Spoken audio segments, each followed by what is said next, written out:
Start और जी। तो मैं ये बता रहा था कि हर्फ जर अला के साथ अगर जमीर आए तो ये ही की शक्ल में आता है, और अला को हम अलई अलई कर देते हैं, अलई। ठीक है, अलई ही, अलैहिमा, अलैहिम, अलैहा, अलैहिमा, अलैहुन्ना से ये क्या बन जाएगा? हिन्ना।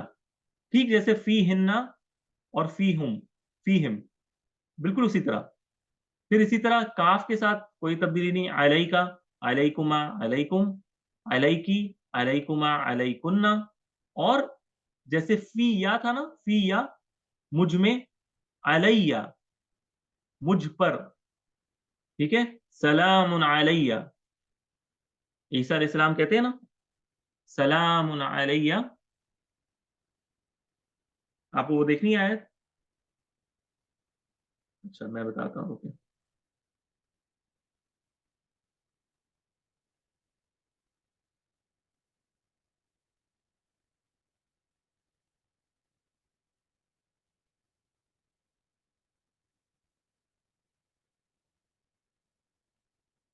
हाँ, वस्सलामु अलैया।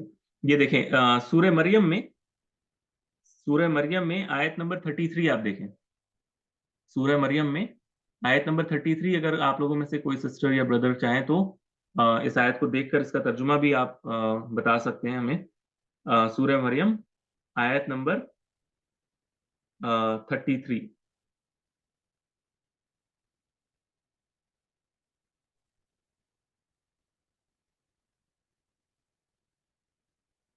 सूरह मरियम आयत 33।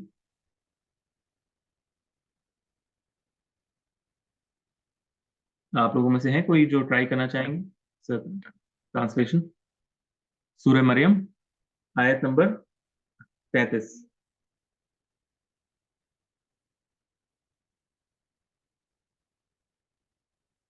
जी सिस्टर्स, आप या ब्रदर्स में से आप लोगों में से कोई है जो ट्राई करना चाहेंगे इसका तर्जुमा? जस्ट सिंपल प्लेन तर्जुमा, कोई देख कर भी बता सकते हैं जी, आज से बताएं। जी सर। और सलाम हो मुझ पर जिस दिन मैं पैदा हुआ और जिस दिन मैं मरूंगा और जिस दिन मैं उठाया जाऊंगा जिंदा करके। जिंदा करके। जी। आ, जी, तो यहाँ पर जो मेरा शाहिद है, या जो जिस बात की तरफ मैं इशारा कर रहा हूँ, वो लफ्ज है अलैया, इस जिसका तर्जुमा आपने किया है, और सलामती हो मुझ पर। मुझ पर, मुझ पर। ये जी। जो मुझ पर है, ये माना कौन अदा कर रहा है? ये जो अलैया है, अला यानी ऊपर, और मुझ पर, ये जो जमीर है मुझ पर, ये अलैया की शक्ल में इस तरह लिखा जाता है, अलैया, अलैया। ठीक है, अलैया। और अलैना, अस्सलामु अलैना व अला इबादिल्लाहिस सालिहीन, हम दुआ में पढ़ते हैं ना तशहुद में, तहियातु लिल्लाहि वस्सलावातु वत्तय्यिबातु, अस्सलामु अलैका, अलैका अय्युहन नबिय्यु व रहमतुल्लाहि व बरकातुहू, अस्सलामु अलैना, हम पर सलामती हो, व अला इबादिल्लाहिस सालिहीन। तो ये जो है ना, ये इस वजह से इसका जानना बहुत जरूरी है, इन जमीरों को, जिसके बिना आप नहीं पहचान सकते कि कौन सी जमीर कहाँ पर यूज हुई है और किस शक्ल में यूज हुई है। ठीक है, इसके अलावा हरफ जर बा के साथ भी काफी इस्तेमाल होता है, और बा के साथ जो इस्तेमाल होता है वो इंशाल्लाह मैं ग्रुप में भेज दूंगा आप लोगों को, या फिर मैं इसको डिस्कस कर लूंगा। अभी मैं चाह रहा हूँ कि अभी तक जितना हमने पढ़ा है ना, इसको हम अ, या फिर नेक्स्ट क्लास में भी कर सकते हैं हम।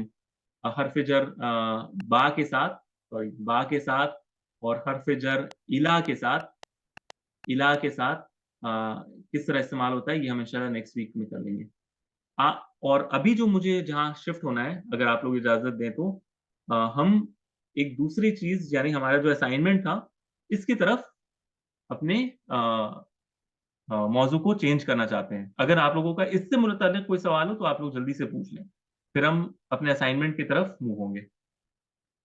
और इसको हमें डिस्कस करना है असाइनमेंट को, यानी आप लोग खुलकर इसको डिस्कस करें, टॉक करें, और मुझे बताएं कि आपको क्या लगता है यहाँ पर क्या माना है, और अगर आप लोग डिसएग्री करता है कोई, तो वो भी डिस्कस कर सकते हैं इंशाल्लाह। ठीक है, अगर यहाँ तक ज़मीर से मुतालिक अगर सारी चीज़ें क्लियर हैं, तो फिर हम आगे बढ़ेंगे। जी, मेन जी सर साइड क्लियर है।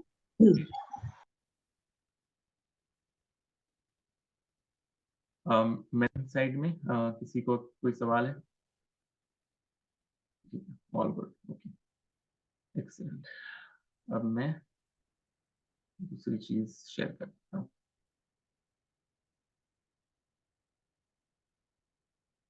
अच्छा,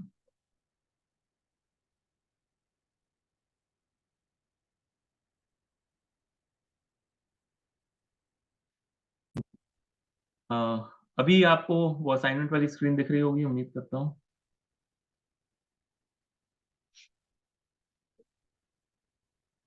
आप सबको मेरे असाइनमेंट वाली स्क्रीन दिख रही है, जो मैंने भेजा था ग्रुप में? ऑलराइट। अच्छा, तो सबसे पहली आयत जो हमने आपको दी थी, हम सिर्फ आज 2 डिस्कस करेंगे, ठीक है? वो है सूरह आले इमरान की आयत नंबर 159 और सूरह कसस आयत 160, सूरह कसस आयत 77, ठीक है? इसको मैं थोड़ा-सा और बड़ा कर देता हूँ, ताकि ये 2 आयत ही पर हमारा फोकस रहे, ठीक है? अच्छा, तो आते हैं सबसे पहले आयत में, ठीक है? सबसे पहली आयत क्या है? बाद अऊज़ु बिल्लाहि मिनश शैतानिर रजीम, बिस्मिल्लाहिर रहमानिर रहीम, फबिमा रह फबिमा रहमतिन मिनल्लाहि लिन्त लहुम, ठीक है? लिन्त लहुम। अब हमें सबसे पहले जो काम इसमें ये करना था, वो ये था कि पहले हम सारे हर्फ़ जर, जितने भी हुरूफ़ जर हैं, इनको हमें आइडेंटिफ़ाई करना है। ये हमारा सबसे पहला काम था। तो आप लोग बताएँ, सबसे पहले मैं एक-एक लफ्ज़ को लूँगा, आप लोगों को बताना है कि इसमें कोई हर्फ़ जर है या नहीं है। जो सबसे पहला वर्ड है यहाँ पे वो है फबीमा, फबीमा, ठीक है? तो ये जो लफ्ज़ है फबीमा, इसमें कोई हर्फ़ जर आपको दिख रहा है? जी सर इसमें बा है। अच्छा, सिस्टर्स साइड से जवाब आया है कि यहाँ पर हर्फ़ जर बा है। मेंस साइड में आप लोगों में से कोई एग्री, डिसएग्री या नो ओपिनियन है, तो वो भी बता दें। क्या आपको लगता है कि हर्फ़ जर यहाँ पर बा मौजूद है?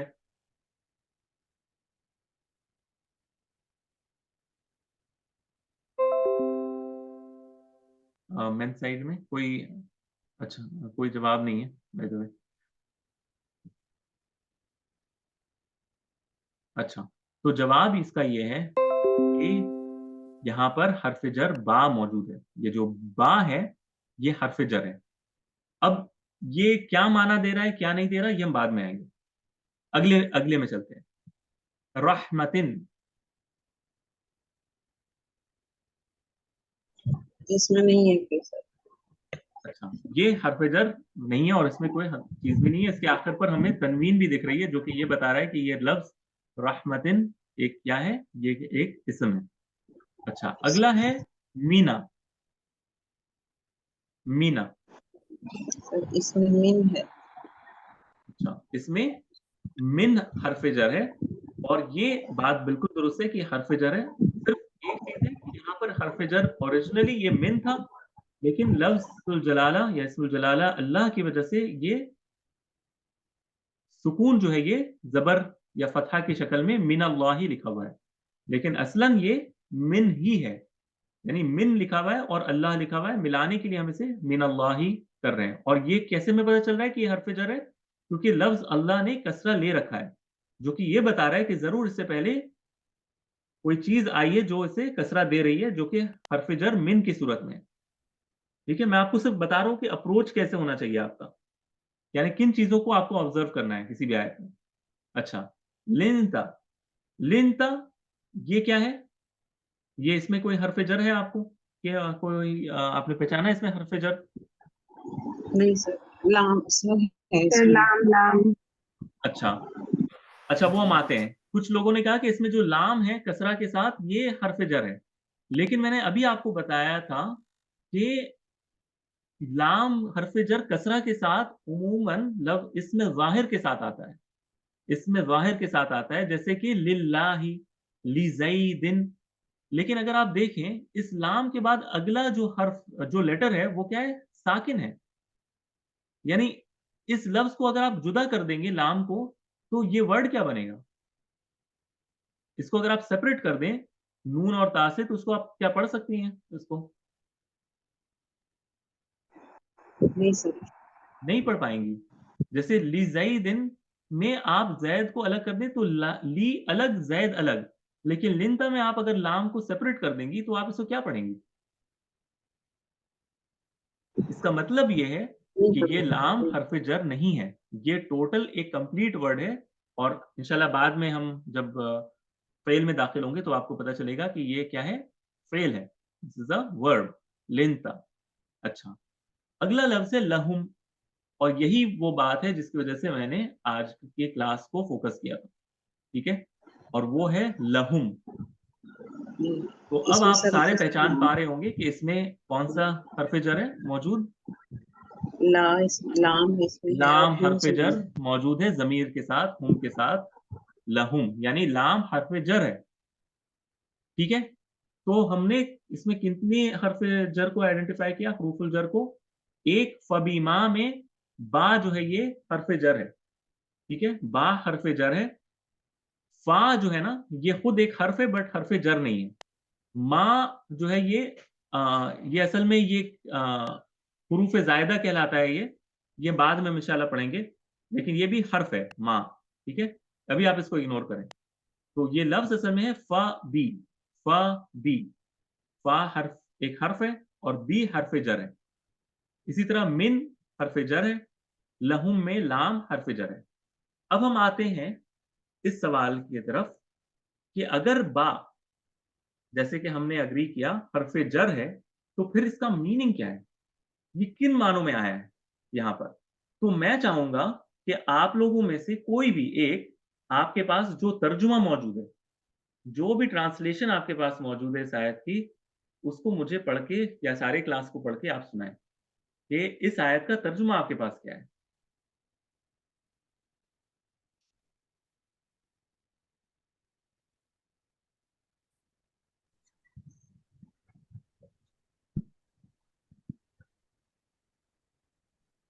जैसे हुँ, कीला या नूह, कहा गया ए नूह, इहबितु बिसलामिन, उतर जा सलामती के साथ, मिन्ना हमारी तरफ से, बरक़ातिन अलैका, बरकतों के साथ। ये आयत तो नहीं है ना, सूरह आल इमरान 159 तो नहीं है शायद? अच्छा, सूरत आल इमरान की।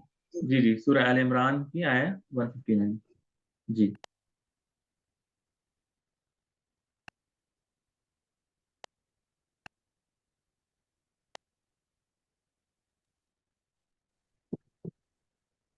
वैसे ये काम बड़ा अल्लाह इंटरेस्टिंग है, अगर ताला आपको उसमें मजा आए ना तो आप काफी वक्त इसमें स्पेंड कर सकते हैं मेंटली, यानी बड़ा चैलेंजिंग होता है, लेकिन अगर आपने इसको एंजॉय करना सीख लिया तो बहुत आप सीख जाएंगे बहुत चीजें। जी।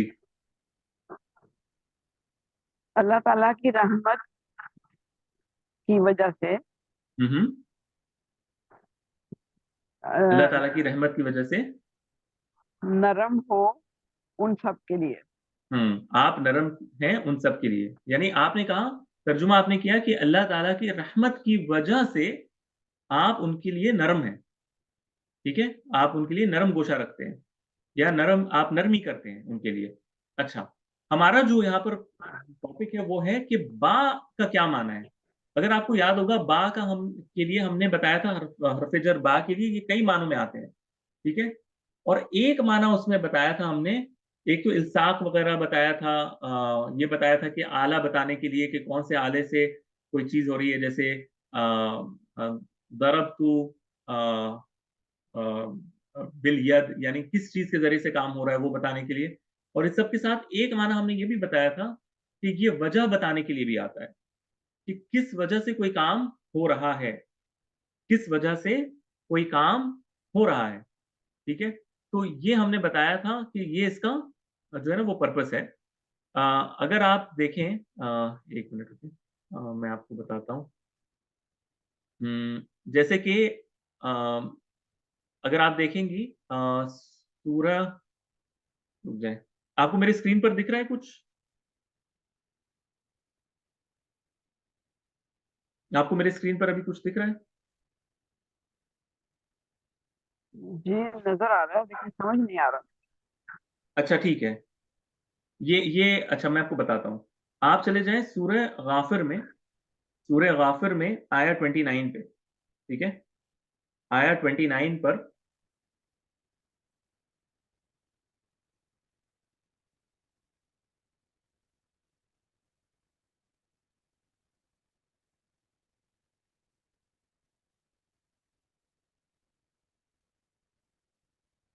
एक मिनट, मैं आपको एग्जैक्ट बताता हूँ। एक मिनट रुक जाए, मेरे पास है ना वो खुला हुआ था लेकिन मैंने इसको चेंज कर दिया, ठीक है।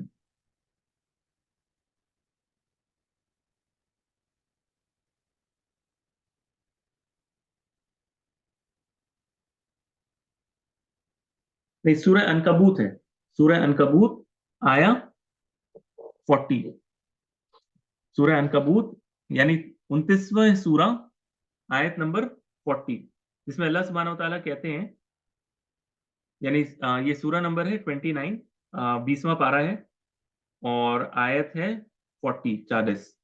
इसमें अल्लाह ताला कहते हैं फकुल्लन अखज़ना बिज़म्बिही, और हमने हर को उनके गुनाह की वजह से दबोच लिया, और हमने हर एक को उनके गुनाह की वजह से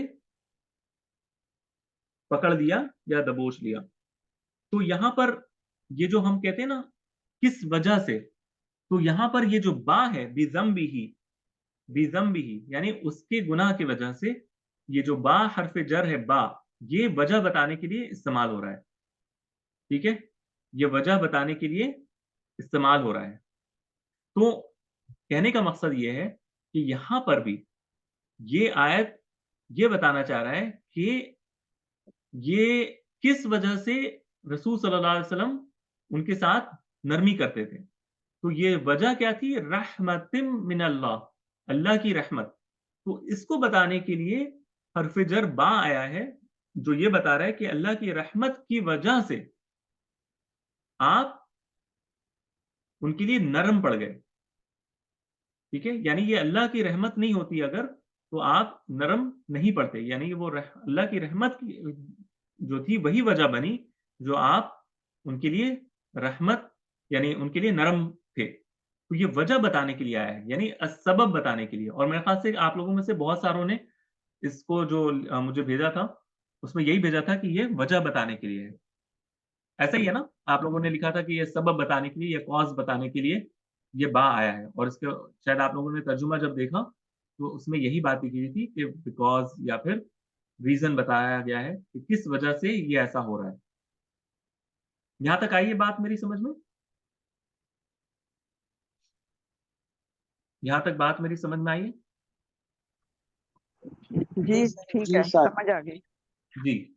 अच्छा, एक और जो मैंने देखा है, ठीक है, आम तौर पर जितने भी जो तर्जुमा करने वाले हैं, वो वजह के साथ ही करते हैं कि अल्लाह की वजह से आप उनके साथ नरम थे। लेकिन सम ट्रांसलेशंस या कुछ मुफस्सिरीन जो हैं, जैसे जिसमें अल्लामा इब्न आशूर जो कि मशहूर मुफस्सिर गुज़रे हैं, उनकी राय ये है कि ये जो हर्फ जर बा है, ये मुसाबहत के लिए है, यानी साथ साथ दिखाने के लिए, कोई चीज़ साथ होना, साथ-साथ चल रही हो, वो बताने के लिए इस्तेमाल हुआ है। तो उनके हिसाब से तर्जुमा इस तरह कुछ बनेगा कि फबिमा रहमतिन मिनल्लाहि लिंता लहुम, और अगर अल्लाह की रहमत शामिल ना होती आपके साथ, तो आप उनके लिए नरम ना पड़ते। अगर ख़ास अल्लाह की रहमत शामिल ना होती, तो आप उनके लिए नरम, यानी अल्लाह की रहमत की वजह से आप उनके साथ, ये वजह से नहीं, अल्लाह की रहमत ख़ास शामिल थी, जो आप उनके लिए नरम पड़ गए। यानी माँ का माना यहाँ पर है, यानी साथ अल्लाह की रहमत के आप उनसे नरम हो गए, ठीक है? यानी वो वजह बताने के लिए नहीं कह रहे हैं, वो कह रहे हैं कि ये बताने के लिए आया है कि अल्लाह की रहमत साथ थी। अल्लाह की रहमत साथ थी, जिसके साथ होने से आप उनके नरम पड़ गए। तो ये एक यानी एक ओपिनियन है जो मैंने आपको बताया, लेकिन ज्यादा जो आसान अंदाज है वो यही है कि आप इसको वजह के लिए इस्तेमाल करें, यानी सबब बताने के लिए इस्तेमाल करें। The call is going to end after 1 minute. Okay, sorry, I will give you another link inshallah. We need to discuss one more ayah. Let's close this. I'll give you one more. Just hang on. Okay, please rejoin.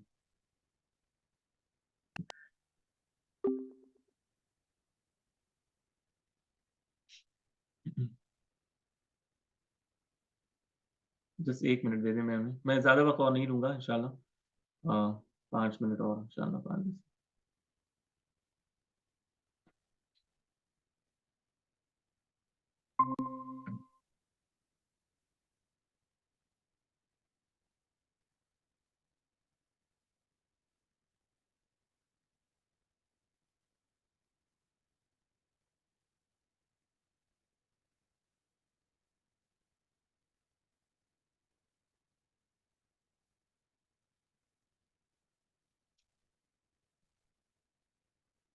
जी, तो मैं ये बता रहा था कि यहाँ पर असल जो है वो ये है कि आप इसको सबब बताने के लिए इस्तेमाल करें और ये समझें कि यहाँ पर रीजन बताने के लिए इस्तेमाल हुआ है, टू शो द रीजन। ठीक है, ये एक चीज हुई। अच्छा, मीन अल्लाह, अल्लाह की जानिब से, अल्लाह की जानिब से, है ना, यानी फ्रॉम अल्लाह। तो ये जो फ्रॉम का जो माना है ना, ये तो बड़ा आसान है, यानी ये मिन जो है, हर्फ जर मिन जो है ना, हर्फ जर मिन जो है, ये पॉइंट ऑफ अकरेंस बताने के लिए, यानी इब्तिदाउल गाया जिसको हम कहते हैं, पॉइंट ऑफ अकरेंस बताने के लिए इस्तेमाल हुआ है। ठीक है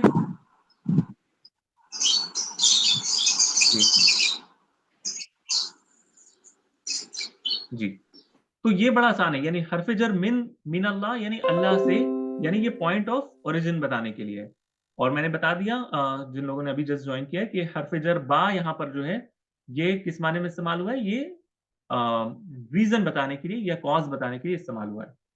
ठीक है, अच्छा, लहुम, लहुम यानी उनके लिए, उनके लिए। अच्छा, ये जो लहुम है ना, हर्फ जर लाम, ये एक थोड़ा सा डिफरेंट मौजू है। जैसे कि अरबी जुबान में हर्फ जर लाम का एक यूजेज इसको कहते हैं तबलीग के लिए आता है। तबलीग, तबलीग का माना क्या होता है, जैसे बहुत सारी चीजें ऐसी होती हैं अरबी जुबान में जो सिर्फ ये बताने के लिए होता है कि किससे किससे एसोसिएटेड है, कोई काम किनसे एसोसिएटेड है या किसके साथ उसका ताल्लुक है, वो बताने के लिए आता है। जैसे कि अरबी जुबान में कभी भी आप देखेंगे ना, काला, काला यानी कहना, कोई बात कोई अगर शख्स कोई कहता है तो वो कहेगा काला, यानी उसने कहा। अब काला जो है हमेशा हर्फ जर लाम के साथ आता है, जैसे काला लहुम, उसने उनसे कहा। इसी तरह काल अल्लाहु लिमूसा, अल्लाह ने मूसा से कहा। तो ये हमेशा हर्फ जर लाम के साथ आता है। तो ये जो लाम है ये किसी को मिल्कियत या फिर किसी को मालिक बनाने के लिए नहीं आता। ये सिर्फ ये बताने के लिए आता है कि जो काम हो रहा है, कहने का काम या फिर बोलने का काम, ये किसके मुताल्लिक हो रहा है या किससे हो रहा है, सिर्फ वो बताने के लिए आता है। यानी इनका कोई ये काम नहीं होता है उस हर्फ जर लाम का उस वक़्त कि वो ये बताए कि फलाँ किसी चीज़ का मालिक बन गया या हमने या खुद ब खुद वो मालिक है। जैसे कि हमने पढ़ा था ना, हर्फ जर लाम के कई सारे यूज़ेज़ थे। एक तो मिल्कियत बताने के लिए, फिर शिब्हुल मिल्क, फिर इसी तरह तमलीक के लिए, मालिक बनाने के लिए, फिर शिब्हुत तमलीक यानी मालिक क्वाज़ी ओनरशिप देने के लिए। ये सारी चीज़ें हमने पढ़ी थी, आपको याद होगा। लेकिन यहाँ पर वो सारे माने यहाँ पर मुराद नहीं है। यहाँ पर जो एक माना है वो सिर्फ तबलीग के लिए, यानी किनके लिए वो नरम पड़ गए थे। ठीक है, सिर्फ ये बताना मकसूद है। यानी नरम हो जाना, किसी के लिए कोई नरम हो जाता है ना, किसी के लिए कोई नरम हो जाता है, तो ये हर्फ जर लाम सिर्फ उसको बताने के लिए कि किनके लिए ये नरम पड़ गए थे, आप नरम पड़ गए थे, किनके लिए, हुम के लिए, उनके लिए। हुम यानी ज़मीर हुम, है ना, हुआ, हुमा, हुम, यानी वो सारे, यानी उन सब के लिए आप नरम पड़े। तो ये लाम का एक खास यूजेज है जिसको तबलीग के लिए कहते हैं, और ये खास कुछ कुछ अफ़आल होते हैं उनके लिए आता है। यानी इसमें किसी को मालिक नहीं बनाया जाता, बट ये सिर्फ बात पहुंचाने के लिए होती है कि ये किसके मुतालिक बात हो रही है, ये किनसे ये बात हो रही है, इसको बताने के लिए। क्लियर है ये अल इख्तिसास के लिए नहीं होगा? इख्तिसास के लिए हमने क्या पढ़ा था, आपको याद है? किसी चीज को किसी के साथ खास कर देना, हमने ये कहा था ना कि जी कि जी अल जन्नतु लिल मुमिनीन, कि जन्नत मोमिनों के लिए है। ठीक है, तो हमने क्या किया था, जन्नत को खास कर दिया था ईमान वालों के लिए। ठीक है, कि ये हकदार है, कि कोई किसी चीज का हकदार हो, यानी he is worthy of it. लेकिन यहां पर जब लिनता लहुम का अगर आप तर्जुमा देखें ना, आप लिनता लहुम का तर्जुमा देखें, मैं आपको बताता हूं क्या तर्जुमा है इसका। लिनता लहुम, देखिए इसका तर्जुमा वो मेरे पास जो है वो मैं आपको बताता हूं। अच्छा, वो कहते हैं कि बस अल्लाह की रहमत ही से है कि आपके लिए, आप उनके लिए नरम दिल हैं, आप उनके लिए नरम दिल हैं। तो ये जो उनके लिए है ना नरम दिल, तो ये सिर्फ नरम दिल हो जाना किन के लिए है, यानी ये उनके लिए है। यानी ये कोई किसी को किसी चीज का ओनरशिप हम नहीं बता रहे, और ना ही हम ये कह रहे हैं कि ये नरम होना सिर्फ उनके लिए खास है, ये भी हम नहीं कह रहे हैं।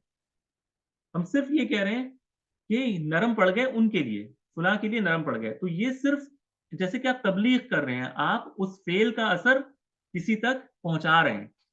तबलीग कहना का माना क्या होता है, to make something reach somewhere, right, किसी चीज को कहीं पहुंचाना। तो आप जैसे कि नरम होने का जो असर है ना, उसको हम तक पहुंचा रहे हैं, यानी उन तक। ठीक है, तो ये तबलीग का माना, ये खास माना होता है हरफ जर का। ये भी अक्सर वो बेशतर इस्तेमाल होता है अरबी जुबान में, खासकर फेल काला वगैरह के साथ तो बहुत इस्तेमाल होता है, और ये तबलीग के माने में आता है। यानी इसमें किसी को मिल्कियत या ओनरशिप हम नहीं देते, ना ही किसी को खास करते हैं, बल्कि सिर्फ उस फेल का माना नरम हो जाना, मिसाल के तौर पर यहाँ पर इसका माना हम इसके रेसिपिएंट तक पहुंचाते हैं, यानी किन के लिए ये बात हो रही है। ठीक है, सर फिर हम यहाँ इसके लिए कहेंगे कि तबलीग के लिए इस्तेमाल हो। जी जी बिल्कुल, लाम यहाँ पर तबलीग के लिए इस्तेमाल हो रहा है, तबलीग के लिए। ठीक है, तो आज मेरे ख्याल से इतना ही रखते हैं। आज काफी लंबा हो गया क्लास, और अगला चूंकि मैं नहीं करा रहा क्योंकि इसमें इलाई जो है ना, इलाई का लफ्ज है, इलाई का। अगर आप देखें अगली आयत, इसमें इलाई का है, जो कि हमने अभी नहीं किया है, हरफ जर इला। तो ये जैसे अलई का था, वैसे ही ये इलाई का है, लेकिन फिर भी चूंकि हमने नहीं किया, इस वजह से मैं इसको अभी नहीं करा रहा हूँ। नेक्स्ट क्लास में इंशाल्लाह, लेकिन नेक्स्ट क्लास मैं बता दूं, नेक्स्ट क्लास मेरे घर की शिफ्टिंग है, तो मोस्ट लाइकली नेक्स्ट क्लास मैं नहीं करा पाऊंगा। हम अब इंशाल्लाह इसके बाद मिलेंगे। तो ये जो बीच का जो 2 हफ्ता होगा, इसमें मैं इंशाल्लाह आप लोगों को एक असाइनमेंट दूंगा हरफ जर के ताल्लुक से। जो भी हमने पढ़ा है इसको थोड़ा कुरान मजीद में हम इसको देखेंगे और आइडेंटिफाई करने की कोशिश करेंगे कि यहाँ पर कौन सा हरफ जर है। ठीक है, इस तरह की एक एक्सरसाइज जो है ना वो हम करेंगे, हरफ जर और ज़मीर के साथ जब वो आए तो किस शक्ल में आता है, इसको हम देखने की कोशिश करेंगे इंशाल्लाह। तो अम, अ, अगर आप लोग इजाज़त दें तो फिर मैं इंशाल्लाह आज इतना ही रखता हूँ, क्योंकि वक्त काफ़ी हो गया है। जी और सर। हाँ, और हमने काफ़ी कुछ देख भी लिया है, पढ़ भी लिया है। तो आज के लिए इतना ही रखते हैं इंशाल्लाह। अगली मुलाकात जल्द होगी इंशाल्लाह। ठीक है ना, चलिए फिर, अस्सलाम वालेकुम वरहमतुल्लाहि वबरकातुहू। वालेकुम सलाम। वालेकुम अस्सलाम वालेकुम रहमतुल्लाह। अस्सलाम, रहमतुल्लाह।